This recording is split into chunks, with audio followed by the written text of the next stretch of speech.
Did you hear the AAMC announce they are shortening the length of the MCAT and changing the number of questions per section? What? Watch this video, understand what you need to do for your full-length practice test strategy to adjust. Let's go. But stop making excuses, stop whining, stop, right? Get at it. No excuses, just dominate. All right, guys, Dr. Hunter Pinesett back with another video for you guys, breaking down the AAMC announced changes to the MCAT. These are big changes and students are freaking out. So I wanted to help you guys not freak out. We had enough freak out going on with COVID and with watching what's happening and the chaos. So I want to put your nerves at ease, y'all. If you missed our previous 2 videos on these changes, please click below in the box, check out part 1 and part 2, where I break down some of the changes.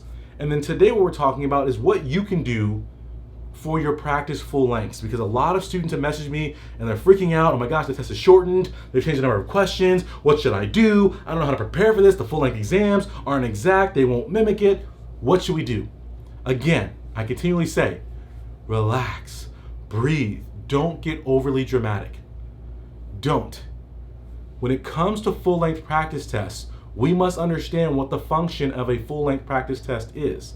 And unlike the popular opinion that you hear from everybody telling you to take as many full-length tests as you can because it's going to improve your score, it actually does not improve your score. Full-length tests give you an assessment point to tell you how ready you are to take that test. That's in general. In the last month leading up to your MCAT, that's when you want to be heavier into full-length tests, not your whole prep, but in the last month. Why? Because in the last month, we are now training for the exam. And one of the biggest factors that limits students' MCAT score is dealing with the length of the exam. And with that long length comes you being forced to focus and hold your attention and to keep your brain sharp for all those hours, which makes the MCAT difficult. Now that the exam is being shortened, students are like, wait, I've got to figure this out. All the full-length tests that are there are longer than what's going to be there. Is it an advantage or a disadvantage that the practice tests you're going to be taking are longer than the tests you will experience on MCAT day? Ask yourself this. I'm asking right now. I'll wait for a second. Think about it. Is it an advantage or a disadvantage that the practice full lengths you're taking are longer than the tests you will take day of? To answer this question, that's why I brought up the purpose. We have to understand that the purpose of full-length tests is not to improve our score. It is to assess our score and to build, right, our stamina for test day. So if we're taking practice exams that are longer than test day, guess what we've done? We've built more stamina, more focus, more brain power than is required for test day. Therefore, test day will be easier. For my athletes out there, it's like practice harder than you play. You're making your practice more strenuous than game day. So game day is cake, baby. You about to go to MCAT, you about to collect. 5 hours, 45 minutes, whoo, I can do it in my sleep. That's what we say to ourselves, right?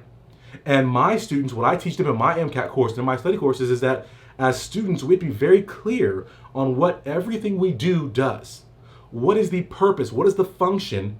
What is the objective of what we're doing? And does what we are doing, what we are carrying out, the action we are doing specifically, get us to that purpose directly and efficiently? And is it the best way to do it? And if it's not the best way, then we don't do it.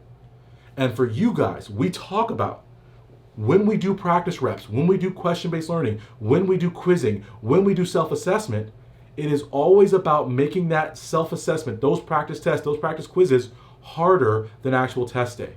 I call it extreme test taking because we want to make it extreme so that when we get to the test center, we don't freak out. And for some of you guys, have test anxiety? Oh my gosh, MCAT test day, I've lost everything. If you've practiced harder than test day, then test day is a letdown. It's, oh, this is easy. 5 hours compared to 7 hours. So that's what we're doing with these full-length tests now. So you guys are actually in a great position to get better reps than you were before. So this is a win, not a loss. Don't freak out. In terms of the curve, people are like, wait, if there's less questions, is each question weighted heavier? No, kinda. Yes, there is a small number of questions, so technically each question is worth more. However, you have to look at how many questions they removed versus how many questions are left, right? It's a measure of sample size. So in this case, there's still going to be 50 questions approximately. We'll do a square number to make it easy. 50 questions approximately per section. They removed approximately 5 graded questions. Some of the questions are questions that they're trialing to see if they're going to use them later and they don't actually count against your score. But let's say they remove 5 of what used to be 55 questions and now have left you with 50. That means they're removing 10% of the questions from the test. It's the equivalent of if you're in a class and there are 50 students, 5 students drops, now there are 45 students. Is the curve for that class going to change? Yes, but it's not going to change so much so that's going to make it, oh my gosh, I would have got an A, but 5 people dropped, so now I have a C. That's not how it happens. It's the same with your MCAT score.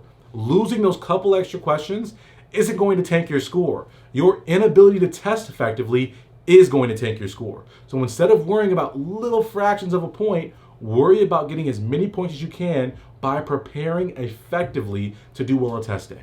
Does that make sense, everybody?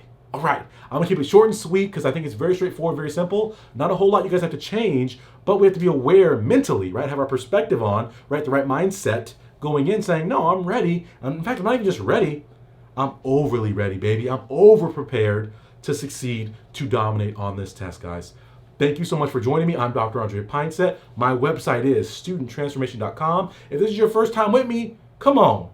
Don't fail yourself. Hit the subscribe button. Hit that little bell next to it, that toggle. Boop, boop, boop. Turn on live notifications so you know when I'm on here live, when I have new uploads for you guys so you don't miss a video.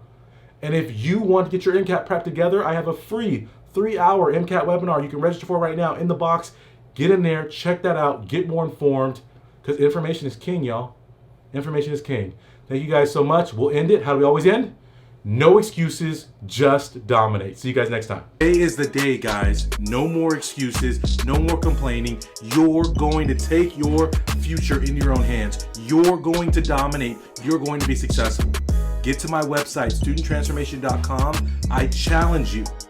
What are you going to do today to make your life better?